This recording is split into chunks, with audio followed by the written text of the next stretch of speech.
And welcome back to What Really Matters. Folks, a few weeks ago we got a call from JJ Yoshihara of Junto Venture. He found us through the 1% for the Planet group, and it's a great pleasure to have you here, JJ. Oh, it's amazing being here as well, so thank you for allowing me to come here and talk about our journey. Well, it was quite a journey he told us about on the phone. Actually, I couldn't believe it. Folks, you know we preach every single week fiscal conservatism, social and environmental justice, and as your advisor, yes, I handle the fiscal conservatism part. But what JJ is proposing through a 60-day adventure taking him from Death Valley up to Mount McKinley in Alaska is the environmental justice part. You're going to hear about an adventure of sustainability. Yes, JJ needs your help, there's no doubts. We're going to get into that, but I really want you folks to hear this. Again, JJ's from UC Santa Barbara. He's a gaucho, so don't hold it against him. It's okay. Go Bears. JJ, let's jump right into it. All right. Tell us about it. 60 days. How did you get this whole adventure thing started?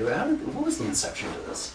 You know, it's so funny you asked that because it started out as a 3-week backpacking trip with just myself and another colleague, and the organization, which was incorporated last year to promote sustainability among university students and age groups around 20 to 30, we needed a project to keep this organization viable for this year. So when I had mentioned the trip that I was going to do to Brandy Bennett, who's been kind of my partner in crime working with us on this organization, she said, well, you know, you should use that little trip of yours as a way to further this organization. And so this 3-week trip turned into this 60-day sustainable journey, which we would have to go to every length to become sustainable.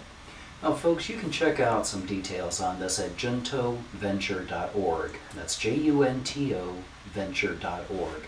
But what has really, like you said, started as a 3-week idea and backpacking trip is now into 60 days. It's going to include a documentary film, live updates that you'll be hearing on our show, What Really Matters.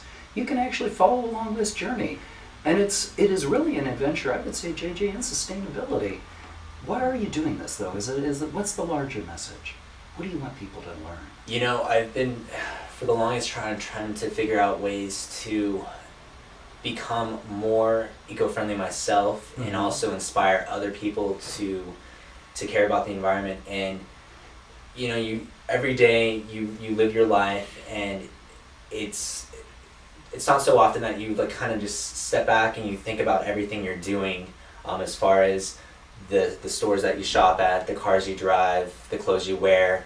And what this larger message is just kind of getting people more aware of what's around themselves beyond just their daily routines. And while, yes, I'm focusing on the environment, this is also just trying to get people just more aware of themselves and who they are in the world.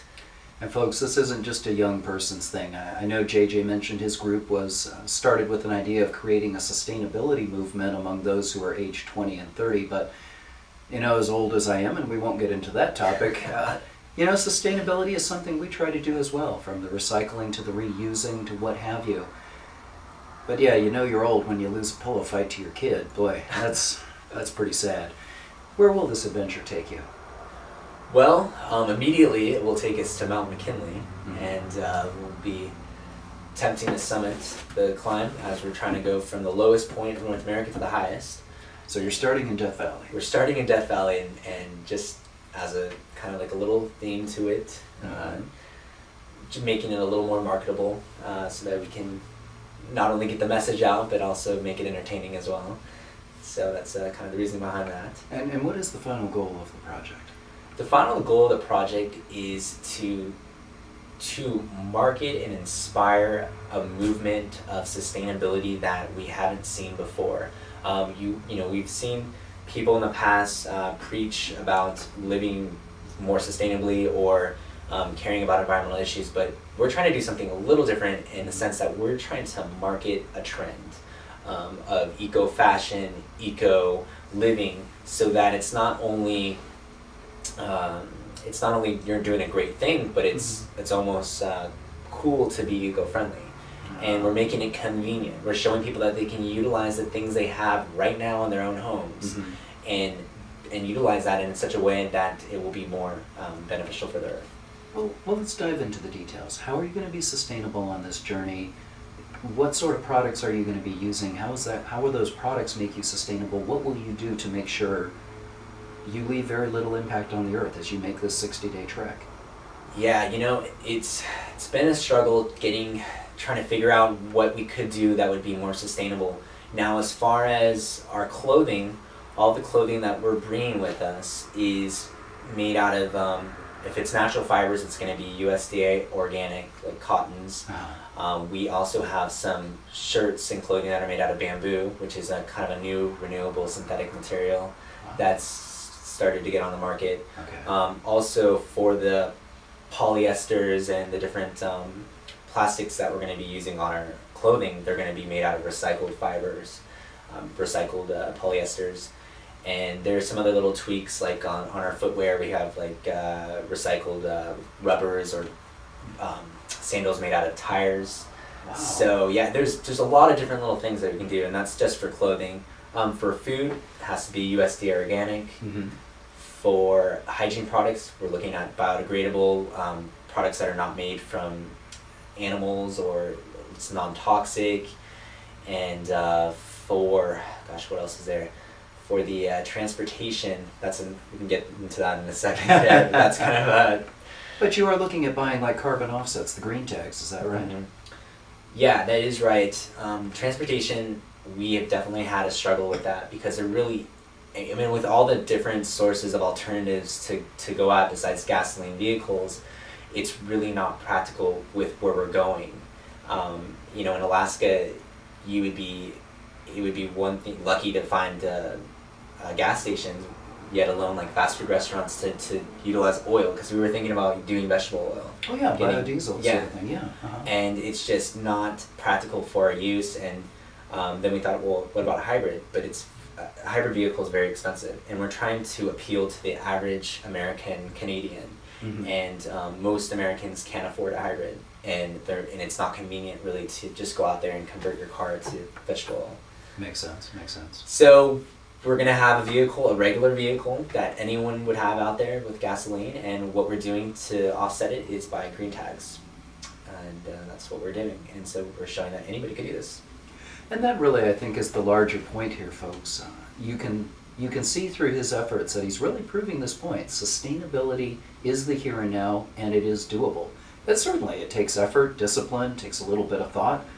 I was at a pancake breakfast the other day and watched as a variety of things were heading for the garbage. I collected them up, took them back to my recycling bin. Just simple things like that, keeping it out of the landfill. It's not that difficult to do. I'd like to continue on in the vein of, though, thinking about sustainability. Last year I was at the Top Producers Conference in the Bahamas, and a gentleman who had hiked up Mount Everest, I guess if you could call it hike, climb, was talking about the amount of junk that's on the side of Everest. Abandoned this, that, and the others. How are you going to maintain that discipline and stay focused on your journey? That's a great thing you brought up. We actually are including the Mount McKinley portion in the journey as a way to show that even the most extreme adventures, you can do it more sustainably. Wow. And in my past, I have talked to many mountaineers that have climbed a couple thousand, 8,000 meter peaks. They've climbed Mount Everest, and when they go up there, they don't really take the eco-friendly sustainability to the max up there. A lot of people just go up there not with that mentality. And so what we're going to do to demonstrate this is we are going to be bringing gear that is the most efficient, sustainable gear on the market with the current industry. And we plan to follow Leave No Trace to a T up there and not leave our trash. We're going to take every single thing possible down, and that's sometimes not common with others. So, and we hope to clean up after others too when we're up on Mount McKinley.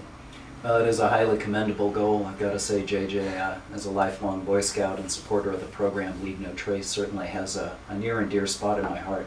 I really applaud the efforts that you're going to be doing.